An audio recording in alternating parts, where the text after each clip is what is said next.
bom dia, boa tarde a todas e todos. Eu quero começar agradecendo o convite da Ana Lúcia para estar aqui e para participar, parabenizar a realização desse evento, que é muito importante. E eu quero também pedir desculpas, talvez a desculpa para vocês, mas também é para mim mesma. Eu não queria ficar lendo, mas eu vou ler a maior parte das coisas aqui por causa do tempo. Eu quero conseguir falar tudo que eu gostaria de falar, então vai ser meio lido. Vou fazer uma apresentação que, a partir da minha experiência pessoal, com o trabalho que eu tenho desenvolvido durante os anos, dando dois exemplos, um que aconteceu aqui no Brasil e um que aconteceu na Palestina. E eu vou falar um pouco sobre questões sobre a não violência, sobre privilégios, sobre violência estrutural e cultural e sobre interseccionalidade. Então, vai costurar um pouco com todas as falas aqui, com várias coisas que já foram ditas, né? E, como a Ana Lúcia falou no meu currículo ali no começo, eu atuo principalmente com uma abordagem que é chamada comunicação não violenta, e tanto aqui no Brasil quanto no exterior, com várias instâncias governamentais, setor privado, escolas, coletivos, comunidades, projetos sociais, buscando promover a inteligência emocional e relacional, desenvolvimento de habilidades para transformar conflitos e mudança sistêmica, para uma sociedade com mais empatia, com mais justiça e mais centrada na vida, não nas coisas. Então, no meu trabalho, eu procuro criar espaços onde as pessoas, onde é possível acontecer as conversas difíceis, que eu acredito que são essenciais para que ocorram transformações nos diversos sistemas de opressão onde a gente está inserido, né? E eu estou envolvida com uma iniciativa que acontece todo ano, desde 2011, os territórios palestinos ocupados, e que reúne cerca de 100 israelenses, palestinos e internacionais num retiro de 10 dias, e a gente fica lá dormindo, né, nesse lugar. É um encontro anual de comunicação não violenta e que busca promover diálogo, entendimento, conexão entre as pessoas e criar iniciativas de transformação social e de política local. Então, tem esse trabalho que eu desenvolvo lá, faço também trabalho aqui no Brasil, né, com isso. Mas no início desse ano, 2018, eu fui convidada junto com o Yuri, que é meu esposo, que está sentado aqui, e é também meu parceiro de trabalho, a gente trabalha junto, e foi uma ONG local lá na Palestina que convidou a gente para realizar esse encontro de alguns dias só com ativistas da região, e o objetivo era fortalecer a relação entre eles, fortalecer a cooperação das iniciativas de ativismo. E eu fico muito feliz de ver que essa tendência crescente dentro dos ativismos e dentro dos movimentos sociais, de como, de causas diversas, né, de um reconhecimento de que essas diferentes estruturas de opressão e de dominação, elas se interrelacionam. Elas criam um sistema de opressão complexo e multicausal, que sobrepõe várias formas de discriminação simultaneamente. Então, é um olhar interseccional, ou seja, destacando as questões raciais, mas percebendo que, assim, sexismo, racismo, classismo, capacitismo, homofobia, transfobia e outras intolerâncias com base em identidade e crença, todas elas se sobrepõem, né? Então, da mesma forma que os privilégios se acumulam, as desvantagens ou os desprivilégios também se sobrepõem. Então, apesar de, racionalmente, muitos ativistas e muitos movimentos sociais estarem atentos a essas questões, de privilégio, de raça, cor, nacionalidade, gênero, etc., as ações ainda acabam reproduzindo muitas vezes essas opressões, as atuações, né? Então, na tentativa de mudar um sistema de opressão, muitas vezes esses movimentos ou os ativistas acabam, sem querer, reproduzindo outras violências estruturais e culturais. E eu quero falar um pouquinho sobre esses termos, né? Violência, que foi falado bastante hoje aqui sobre essas coisas. Eu acho que isso vai ser um apoio também sobre esses termos. O Johan Galton, que é considerado o pai dos estudos de paz na academia, ele fala de 3 termos, 3 tipos de violência. Uma que a primeira é a violência direta, que tem uma relação clara entre o agressor, o ato e a vítima. Então é um evento específico, onde existe uma intenção de cometer uma agressão. Então, por exemplo, um sequestro, um assalto, tortura, assédio, algo específico. Um outro tipo de violência são as violências estruturais, que elas são desigualdades de poder que estão embutidas nas estruturas sociais e que dificultam ou impedem certos grupos de atenderem às suas necessidades. E isso resulta em oportunidades desiguais de vida e de certos grupos, como, por exemplo, a Adriana, né, que estava falando aqui. Então, nesse caso de violência estrutural, a violência está institucionalizada. Ela pode estar nas leis ou na falta de leis, nas estruturas em que a sociedade se organiza. Exemplo disso é a escravidão, então a marginalização, discriminação, cidadania de segunda classe, essas coisas, né? E um terceiro tipo de violência é a violência cultural, que ela aparece como legitimadora ou justificadora da violência direta e da violência estrutural. Que aí essas outras violências, elas passam a ser vistas como aceitáveis, ou como corretas, ou como não erradas. Não tem problema. Então, é um elemento que está embutido na cultura, na esfera simbólica da nossa existência. Então, na nossa linguagem, na forma que a gente fala, no tipo de linguagem, na religião, na ideologia, na arte, na ciência. A gente pega a propaganda de 50 anos atrás, por exemplo, dá para ver várias coisas, sexismo, machismo, cultura do estupro, de uma forma mais clara do que hoje, né? Mas também adultismo, etarismo, etnocentrismo, classismo, nacionalismo, todas essas coisas. E aqui também já as doutoras, não sei quem é doutor, quem é, acho que todo mundo, a Aline e Priscila também falaram sobre isso, a Adriana também, né? E então, falando sobre a questão lá, voltando lá, Palestina, Israel e Palestina, em Israel e nos territórios palestinos ocupados, só para dar mais um exemplo, dá para dizer que tem cidadãos de primeira categoria, que são os judeus de ascendência europeia, por exemplo, tem os de segunda categoria, que são os judeus de ascendência hispânica e árabe, os de terceira categoria, que são os judeus russos, os de quarta categoria, os judeus negros, os de quinta categoria são os palestinos, brancos e negros, todos esses cidadãos de Israel.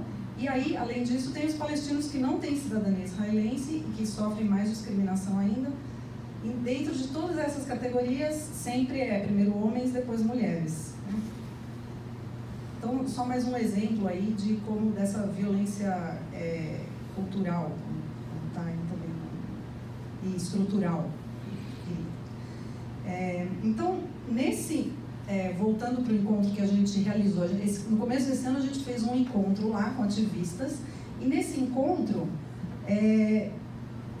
aconteceu uma coisa muito interessante. Num determinado momento, uma pessoa disse, ela bastante irritada, assim, aos berros, por que a gente não conversa normalmente? E quem falou isso foi a pessoa mais privilegiada presente naquela sala. Então, quero falar um pouquinho de privilégio aqui, né? Que o privilégio não é uma coisa estática, que a pessoa tem ou não tem privilégio, mas ele é sempre relativo, dependendo da situação, dependendo do contexto. Então, por exemplo, um homem tem certas vantagens sistêmicas em relação a uma mulher na nossa sociedade. A gente viu vários dados aqui, mas que mulher, por exemplo, ganha 30% a menos que homem, em muitas instâncias. Mas se esse homem for negro, ele tem menos privilégios ou menos vantagens em certos aspectos em relação a uma mulher branca. Ele está sujeito à discriminação racial no próprio trabalho, por exemplo, ou na sua vida em geral. Mas uma mulher negra, ela está na base da pirâmide, está atrás das mulheres brancas, dos homens brancos e negros. Então, os dados sobre violência contra a mulher mostram que as mulheres negras sofrem mais violência que as mulheres brancas. Aqui também foi falado sobre isso, né? Mais cedo, que o feminicídio contra mulheres brancas diminuiu 10%, enquanto contra as mulheres negras aumentou 54%. Então, deixa eu ir mais rápido. E aí, sobre privilégio também, né? Uma pessoa transgênera, que não se identifica com o gênero que foi designado socialmente para ela quando ela nasceu, essa pessoa sofre discriminação. O Brasil é o país que lidera o ranking mundial de assassinatos de transexuais, né?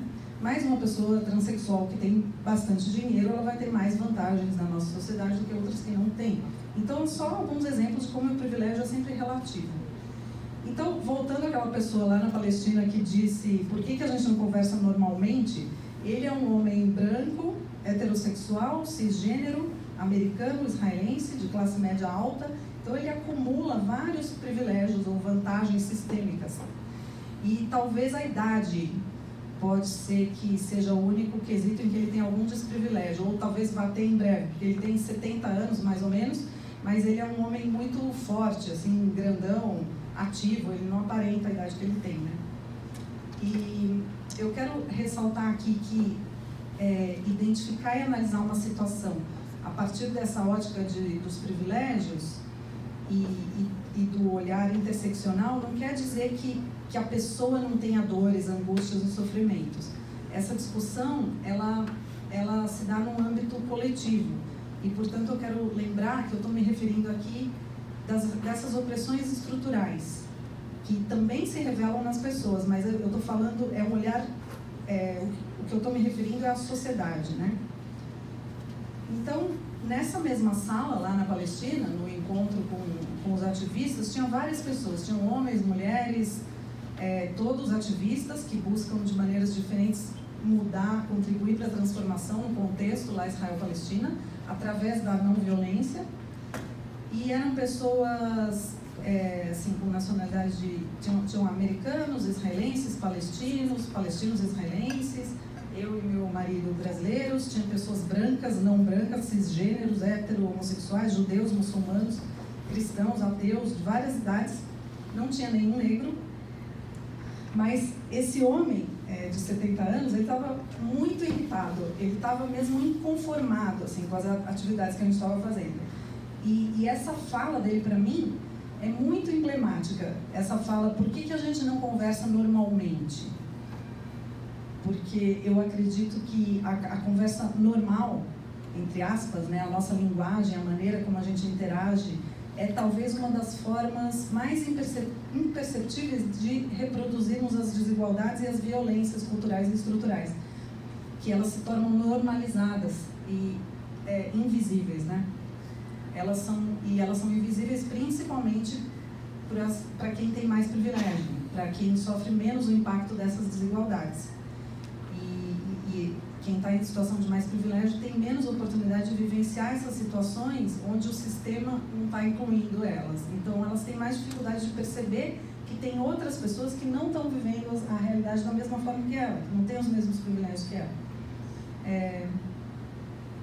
Eu tenho estudado e trazido para o meu trabalho várias abordagens, vários métodos, técnicas, processos, metodologias, tecnologias sociais que elas buscam contrabalançar essa maneira, essa tendência humana, talvez, de reproduzir o conhecido, né? Então, a gente está tentando mudar as opressões, mas a gente continua fazendo aquilo que a gente está acostumado, porque é o que a gente conhece.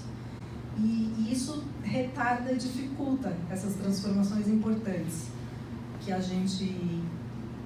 para transformar essas estruturas de poder da nossa sociedade, né? Então, essas coisas que eu tenho estudado e buscado conhecer são práticas diversas que tentam desnormalizar essas formas da gente interagir, da gente conversar, busca mais horizontalidade, mais equidade nas relações. Mas ainda assim, entre as pessoas envolvidas com esses processos, outras pessoas que estão estudando essas mesmas práticas, as violências estruturais e culturais acabam se reproduzindo. Então, o simples fato da gente estar tentando praticar uma coisa diferente, buscando transformar, por si só não é garantia de que a gente não vai estar reproduzindo essas estruturas e relações de poder. A gente foi socializado assim e faz parte da nossa identidade. Então, é algo que é necessário mesmo uma desconstrução interna para conseguir transformar o que está do lado de fora. também. Então, um exercício constante, né, de tentar não reproduzir aquilo que a gente está querendo transformar. Então, quero fazer um parênteses aqui, depois eu volto para a história lá de Israel-Palestina, mas eu quero contar uma coisa que aconteceu aqui no Brasil, que foi 2 anos atrás, mais ou menos, e era um encontro de outros facilitadores dessas práticas que eu estou comentando aqui com vocês, né? E nesse encontro, então, instrutores, pessoas que trabalham com grupos e tentando transformar as realidades. E esse encontro durou alguns dias, tinha mais ou menos umas 60 pessoas, e o tema de gênero, especificamente masculino e feminino, foi bem presente nesses dias.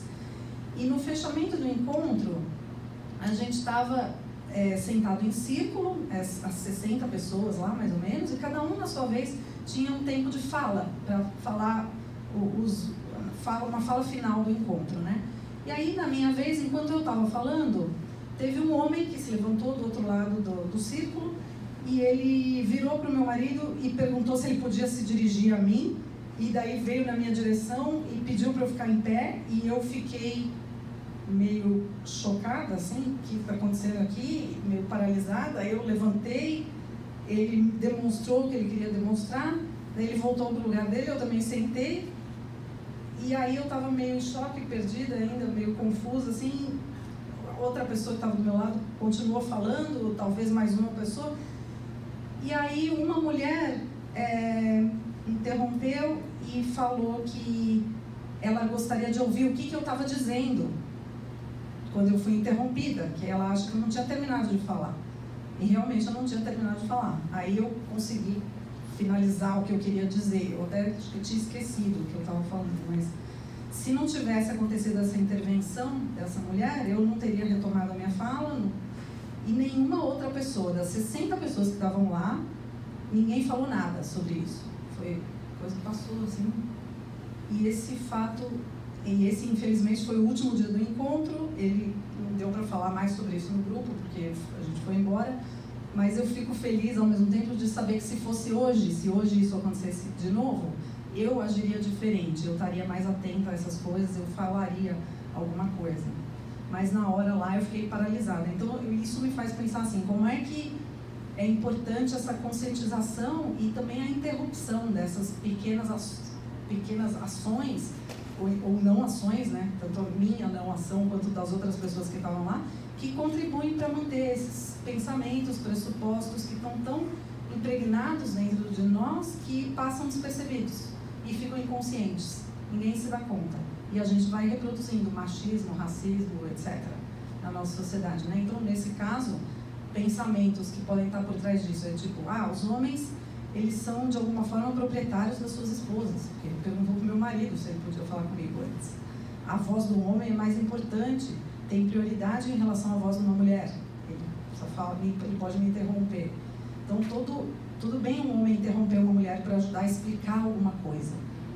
Isso pode... outras coisas que pode pensar, não, mas isso pode acontecer com qualquer pessoa, com homens também podem ser interrompidos, não só mulheres. Isso é uma coisa tão pequena, deixa pra lá. A intenção era boa, a intenção dele era boa, ele queria ajudar a dar um exemplo de uma coisa que eu estava falando, então ele queria dar um exemplo físico de algo que eu estava explicando.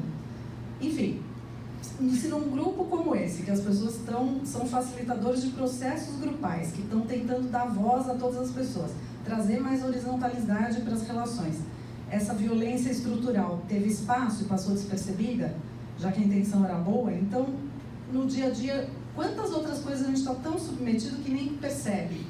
E o tempo inteiro acontecendo coisas, e o tempo está acabando.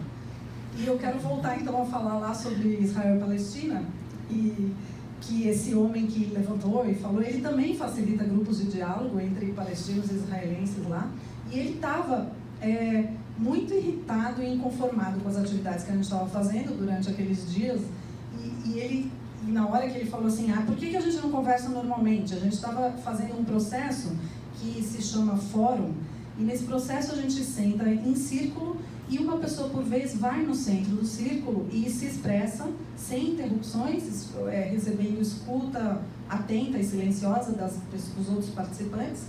E o objetivo é trazer à luz a sombra coletiva, trazer as coisas não ditas. É uma pesquisa assim, de investigação sobre as questões profundas da consciência humana e também o objetivo é fortalecer as relações entre as pessoas e a conexão entre as pessoas que estão participando, né? Então a gente estava fazendo esse processo, a pergunta geradora para as pessoas falarem era quais que são as coisas não ditas dentro do contexto do ativismo conjunto, judeus e palestinos. Já vou terminar. E aí algumas pessoas entraram, a maior parte das pessoas já tinham entrado no círculo e falado coisas que talvez elas nunca tinham falado, talvez não, algumas estavam dizendo, eu nunca falei isso em voz alta para ninguém, falando coisas lá no centro. E aí entrou essa pessoa de 70 anos irritado, falando, não, por que a gente não conversa normalmente? Ele estava muito incomodado, assim, gritando, irritado, falando mesmo que estava irritado, bravo, com essa estrutura, com essa rigidez da conversa, com tudo que a gente estava fazendo naqueles dias, era tudo rígido, não tinha vida, não tinha interação, não tinha troca, era uma perda de tempo, ele estava de saco cheio, assim. E o que estava acontecendo é que ele não estava enxergando, esse é o meu ponto de vista, né? Que justamente por causa dessas estruturas anormais das conversas, de fala e de escuta, que ele estava chamando de rígida, é que várias pessoas puderam falar coisas muito preciosas, assim, coisas que elas nunca tinham dito antes. Em alguns casos, em mais de 20 anos de ativismo conjunto, em certos casos, teve um palestino que falou coisas lá que ele disse, eu nunca disse isso para ninguém, mais de 20 anos trabalhando junto, nunca tinha dito para o ativista israelense coisas que ele falou ali. Então, isso não aconteceria numa conversa normal, nada dessas coisas aconteceriam, porque a conversa normal, ela tá, as estruturas de privilégio, e elas já estão embutidas, sei lá. E é isso que se chama também cegueira do privilégio, né? As pessoas que estão nessa posição de mais privilégio, que está acostumado com essas diversas vantagens nos vários âmbitos das vidas delas, então tem mais dificuldade de perceber as desvantagens sistêmicas pelas quais as outras pessoas estão passando. No caso de, por exemplo, de deficiente, quem não tem uma deficiência não está atento a isso, nem percebe que está faltando alguma coisa. E aí tem uma citação que é atribuída para um professor chamado Clay Shirky, que ele diz que quando você está acostumado ao privilégio, a igualdade é sentida como opressão. Então, a pessoa, ela meio que, o que ela sente e percebe como opressão é um deslocamento para fora da zona de conforto dela,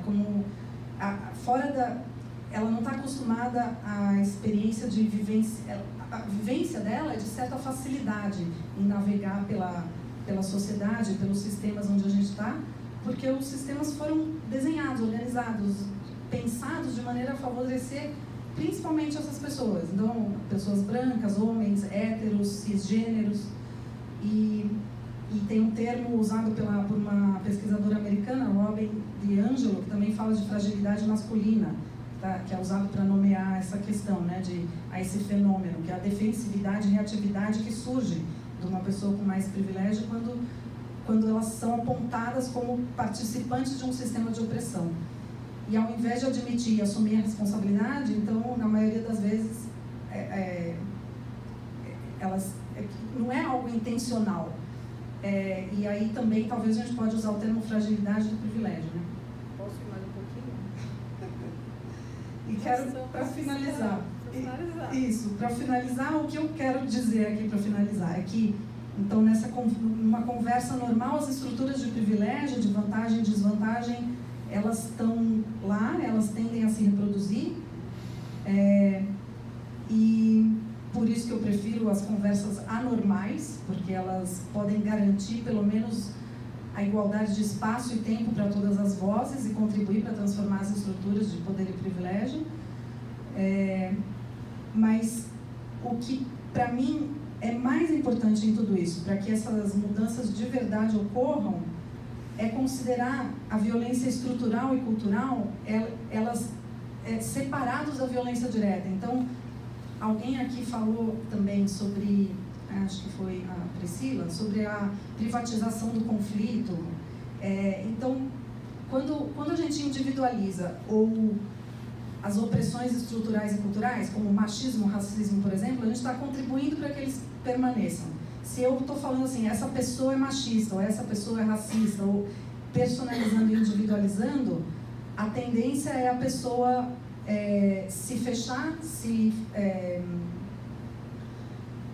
dizer que ela não é machista, e aí não consegue enxergar que isso é uma questão estrutural. Isso não quer dizer tirar a responsabilidade da pessoa, mas não quer dizer que a pessoa é culpada por causa disso. Então a intenção não ver a pessoa como um inimigo ou como errada, mas como é que eu faço para ao mesmo tempo dar voz a isso, não silenciar, e ao mesmo tempo convidar para que o agressor, entre aspas, se conscientize e se torne um aliado para essa transformação, em vez de demonizar o outro, ou em vez de também me silenciar, de pensar, não, isso é uma coisa individual minha, então eu vou ficar quieta, não vou falar nada. Não é uma coisa individual minha, eu preciso falar porque é uma coisa estrutural e sistêmica. Também não é uma coisa individual da pessoa que está fazendo isso. É uma coisa estrutural e sistêmica e cultural. Então é importante falar sem demonizar a pessoa. Então acho que é isso que eu quero dizer. Obrigada.